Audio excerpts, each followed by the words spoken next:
কেন্দ্ৰীয় মন্ত্ৰী কিৰণ ৰিজিজুৱে অৰুণাচলত থকা চাকমা আৰু হাজংসকলক শৰণাৰ্থীসকলক অসমত সংস্থাপিত কৰিব বুলি কৰা মন্তব্যক আমি তীব্ৰ বিৰোধিতা কৰিছোঁ। আৰু এই সম্পৰ্কত অসমৰ মুখ্যমন্ত্ৰী ডক্টৰ হিমন্ত বিশ্ব শৰ্মাই কৰা মন্তব্যও আমাৰ দৃষ্টিগোচৰ হৈছে। এতিয়া এই বিষয়টো লৈ বিজেপিৰ দুজন শীৰ্ষ নেতাৰ পৰস্পৰ বিৰোধী মন্তব্য। এতিয়া কোনটো সঁচা, কোনটো বক্তব্য সঁচা?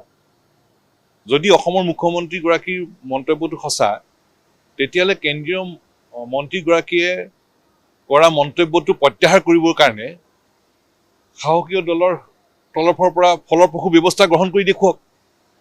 কাৰণ এটা কথা অতি স্পষ্ট যে অসম চুক্তিক উলংঘা কৰা কোনো কথা আমি মানি নলওঁ। অসমখন অবৈধ বাংলাদেশীৰ চৰণীয়া পথাৰ নহয়, অবৈধ বাংলাদেশীৰ ডাষ্টবিন নহয়। আৰু অসম আৰু অসমৰ খিলঞ্জীয়া মানুহৰ ভৱিষ্যতক লৈ, পৰিচয়ৰ অস্তিত্বক লৈ হেতালি নেখেলিবৰ কাৰণে আমি সংশ্লিষ্ট সকলোৰে প্ৰতি আমি কঠোৰভাৱে সকীয়াই দিছোঁ। এটা কথা একদম স্পষ্ট যে অসমখন অবৈধ বাংলাদেশীৰ চৰণীয়া পথাৰ নহয়, অবৈধ বাংলাদেশীৰ ডাষ্টবিন নহয়, স্পষ্ট কথা।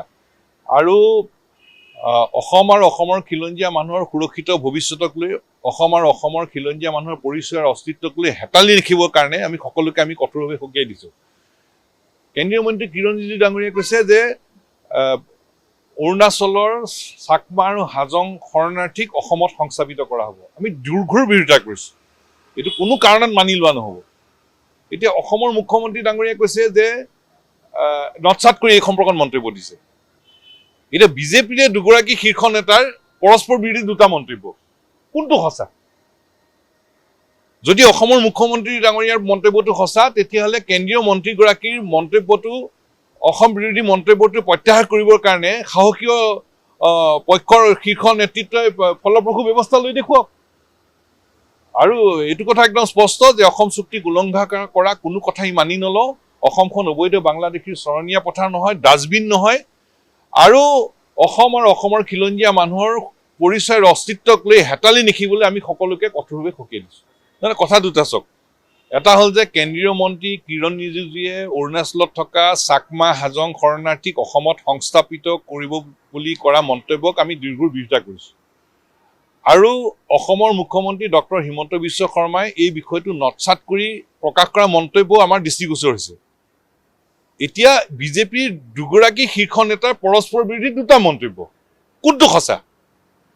যদি অসমৰ মুখ্যমন্ত্ৰী ডাঙৰীয়াৰ মন্তব্যটো সঁচা, তেতিয়াহ'লে কেন্দ্ৰীয় মন্ত্ৰীগৰাকীৰ মন্তব্যটো, অসম বিৰোধী মন্তব্যটো প্ৰত্যাহাৰ কৰিবৰ কাৰণে সাহসীয় শীৰ্ষ নেতৃত্বই পদক্ষেপ গ্ৰহণ কৰি দেখুৱাওক।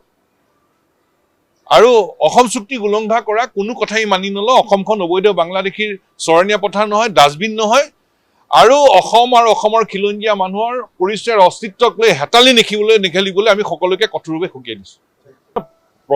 প্ৰশ্নটো হ'ল যে অসমৰ জ্বলন্ত বিদেশী নাগৰিকৰ সমস্যাৰ স্থায়ী সমাধান আমি বিচাৰোঁ। উপায় কি? অসম চুক্তিৰ প্ৰত্যেকটো দফা নিৰ্দিষ্ট সময়সীমাৰ ভিতৰত কাৰ্যকৰী হ'ব লাগে। সেই কামটো কৰি দেখুৱাওক। অসম চুক্তিৰ প্ৰত্যেকটো দফা নিৰ্দিষ্ট সময়সীমাৰ ভিতৰত কাৰ্যকৰী কৰি পদক্ষেপ গ্ৰহণ কৰি দেখুৱাওক। এতিয়ালৈকে এই পদক্ষেপ দেখা নাই। গতিকে সেই দায়িত্বটো কেন্দ্ৰীয় চৰকাৰৰ দায়িত্ব, অসম চৰকাৰৰ দায়িত্ব। ছবছৰীয়া ঐতিহাসিক অসম আন্দোলন হ'ল, ঐতিহাসিক অসম চুক্তি সম্পাদিত হ'ল। চুক্তিখনৰ প্ৰত্যেকটো দফা নিৰ্দিষ্ট সময়সীমাৰ ভিতৰত কাৰ্যকৰী কৰিলেহে অসমৰ জ্বলন্ত বিদেশী সমস্যাৰ স্থায়ী সমাধান হ'ব।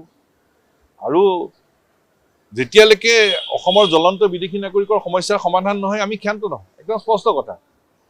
অসম চুক্তিৰ প্ৰত্যেকটো দফা নিৰ্দিষ্ট সময়সীমাৰ ভিতৰত কাৰ্যকৰী কৰি এই সমস্যাৰ স্থায়ী সমাধান হ'ব লাগিব। আৰু বিদেশী ৰক্ষণাবেক্ষণ দি আমি কা মনা নাই, আমি কা নামানো।